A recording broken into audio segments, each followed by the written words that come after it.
I took out a ruler and chalk, carefully measured on the wooden board, then stuck a magnet on the wall. With years of experience, I accurately aimed at where the key was on the other side of the storage room door. I slowly moved the magnet, bit by bit pulling the key toward me, moving it to this side of the door. Finally, the key dropped to the floor. I pointed the magnet at the crack under the door and successfully pulled the key inside. Sarah looked at me, her eyes full of confusion. She clearly didn't understand how we could unlock the door from the outside while we were inside. I didn't explain much. I pulled out a rope from my sleeve, threaded it through the keyhole to the outside, then took out a wire with a hook from my tie. I quickly hooked the rope back through. One end of the rope had a groove that could grip the key perfectly. Once everything was ready, I pushed the key back out through the crack. Now I just needed to keep pulling the other end of the rope, and the key outside would gradually rise until it reached the keyhole. Next, I took out a pair of pliers from my pocket, gripped the top of the key through the crack, and turned it clockwise one full rotation. Click! The locked door opened successfully. But we didn't rush to leave. After all, stealing that billion-dollar statue from the museum was the real reason we hid in the storage room in the first place. Now our heist was officially beginning.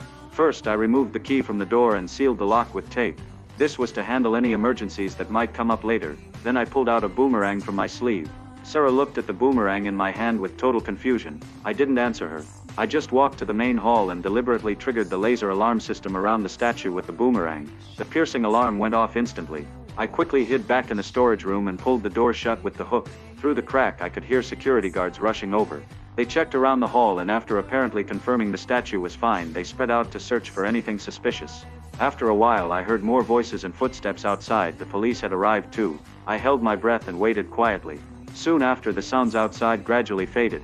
They left. I waited a bit, then did the same thing again. I walked to the hall once more and triggered the alarm with the boomerang. The alarm blared again and the security guards rushed out to check. The statue was still sitting there perfectly fine. I hid back in the storage room and waited patiently. This time I heard some arguing and cursing outside, and then the alarm stopped.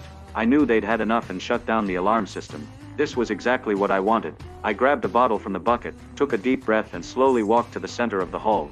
No alarms, no lasers. I easily picked up the statue and placed the bottle where the statue used to be.